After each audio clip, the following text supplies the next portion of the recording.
Well, hello, it has been a while. I'm back on the trail, and this is a walk I've been meaning to do for decades actually. The Malvern Hills Ridge End-to-End, south to north. And it starts up there. Come on. Chase End Hill car park is not the easiest place in the world to get to, or to even find. Anyway, the way ahead. So this ridge walk is quite strenuous. It's 10 miles end to end. You can go north to south or south to north as I'm doing, but it's not a circular walk. So it's a difficult one to know where to put your car because there are no buses, not that I know of anyway, and I did look, and no trains or anything like that. So it's either leave 2 cars at either end, or alternatively, you can park your car here in Malvern, get on your bike,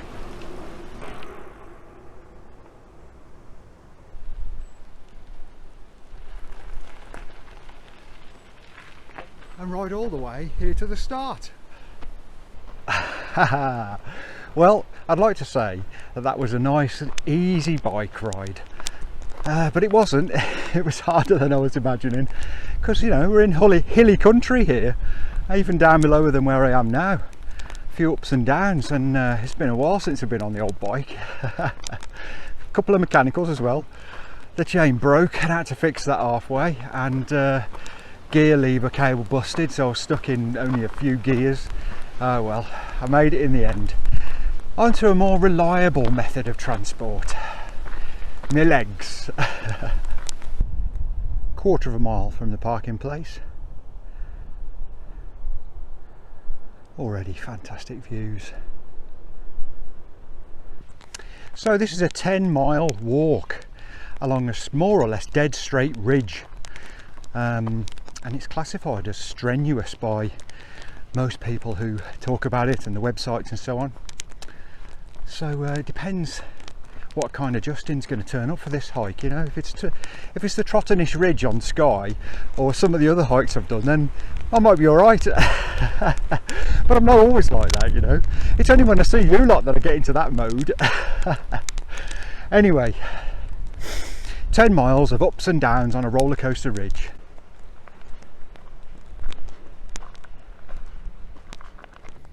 Now I've seen from 12 to 20 individual summits on this walk, depending on which website or video you see. I've downloaded an OS map with the route on it from one of the websites. I'm not going to be counting off the summits, I'm just looking forward to getting to the end.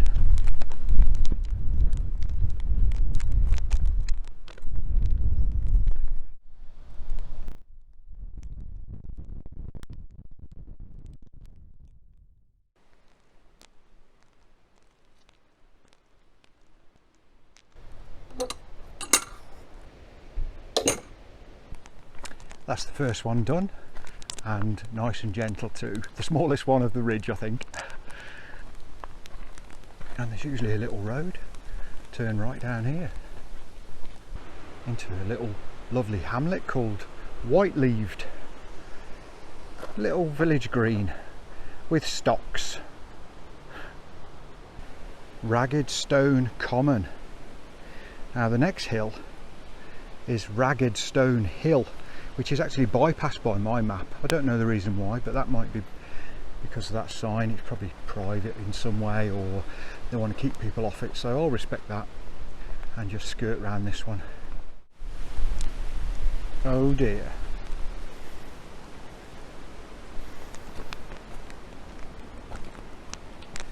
The Malvern Hills, of course, are renowned for their long distance fantastic views you get. Because it's surrounded by largely flat countryside, so it's uninterrupted, and I've been waiting for good weather to come and see them.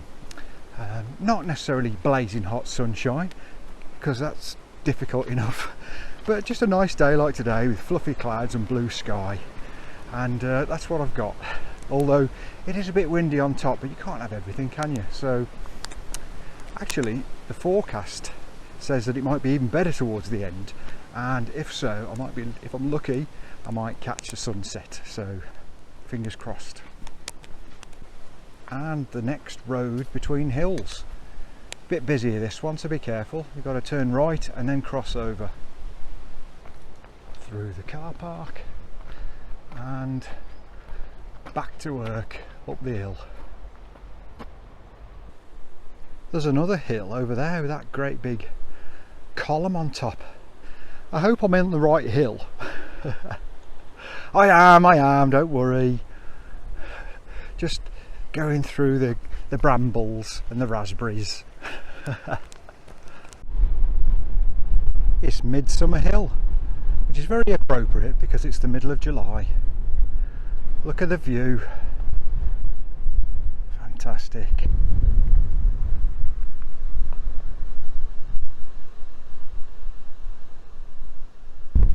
Like I said though, a bit blowy. First good view of the rest of the ridge, looking north. The hills are much taller as we go on, but I hope not much steeper. That was a bit sharp, that last one. And the ridge separates Worcestershire on the right as we're looking and Herefordshire on the left. These earthworks I've just seen on the map, they're remnants of an ancient fort on the top of this Midsummer Hill. Pretty cool.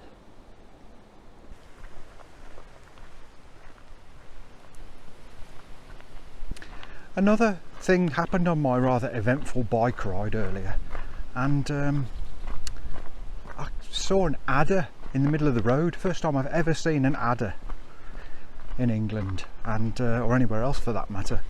And unfortunately the poor thing looked badly injured. Still alive, so it was a sort of a bittersweet moment for me. I'm on Swynyard Hill, or Swynyard Hill. I think I missed the turning up to the ridge down there in amongst the trees, and it popped me out a bit further along, but never mind. More terrific views to the east.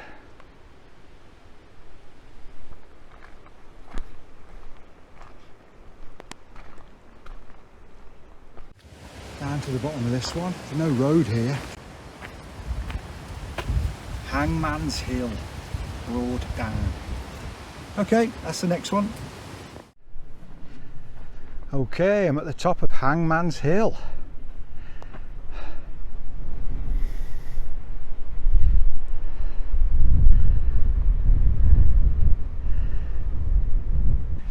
It's quite a funny mix of a walk along here. When you're on the tops, you've got great views, you can see everything, you can see where the next hill is and where you've come from, and then pretty few minutes later you're down in the dips between the hills in the trees, and the paths aren't signposted, and it's a bit confusing. You're not sure exactly which way to go, or whether you should go uphill or downhill or whatever, and then pretty soon you pop your head above the trees again, and yeah, it feels a bit like popping your head up and down the whole walk. It's a beautiful day though. I'm enjoying this.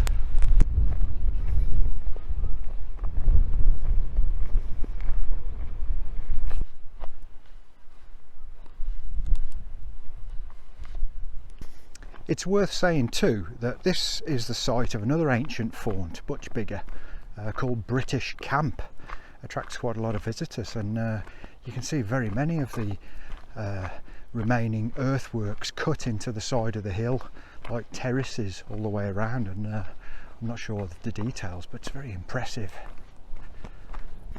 Well, that was Herefordshire Beacon, and a great view, although battered by the wind.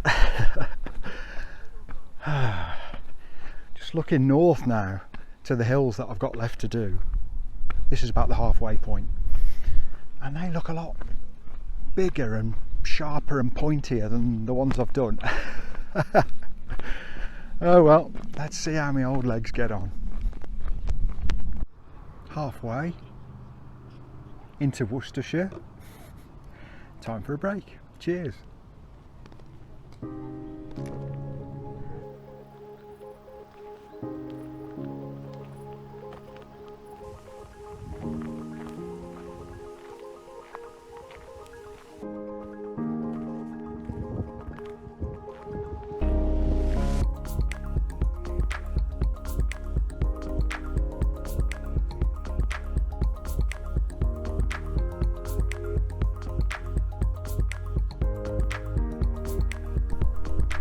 past Black Hill. I'm on Pinnacle Hill here, and in the distance there is Jubilee Hill and Perseverance Hill. What a name. The sun's beginning to drop in the sky as well. Beautiful colours out to the west.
It's quite quiet up here now.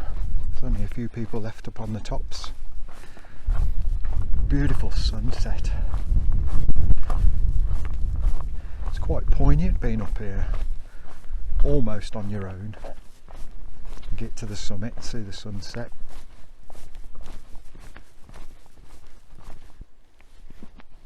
You can go directly down to Malvern, down there. There's various paths.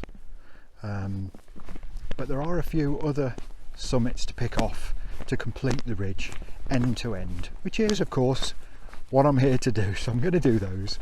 They're all below me now. There's going to be a little bit of work to get back up because I've got to get down into that depression first, but come on, let's do them. It was beautiful being up there for the sunset.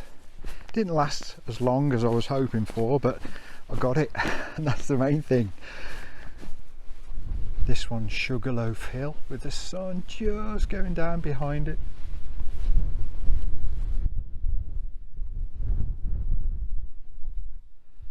Table Hill on the left, North Hill on the right. Okay, this is Table Hill and the last of the sunset.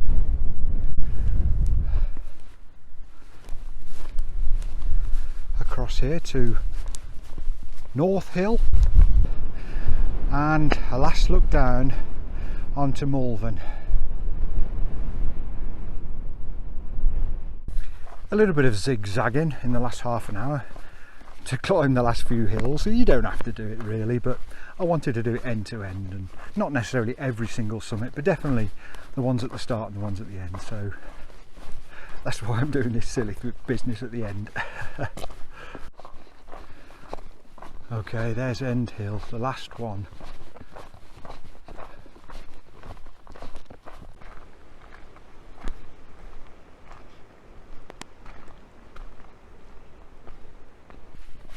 Well, that's it, done.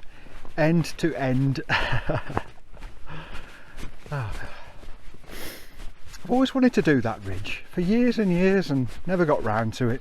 Every time I passed it on the M6 or went to Worcester, I saw him in the distance and thought, oh, I'll have to do that one day, and it just took a bit longer to get round to it than I imagined.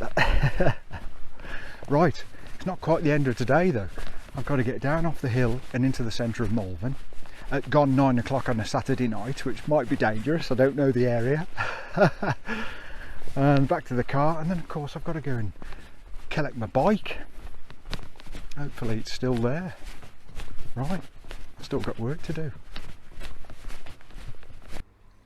Safely off the hill, and it's popped me out by this lovely clock tower. Well, it took longer to get round from the bottom of the hill to the town. It's nearly dark now, and this is really just one of the more unusual video ends that I've ever done. But at least I've got the Abbey behind me, partially lit up. So thanks very much for watching, and I'll see you on the next one.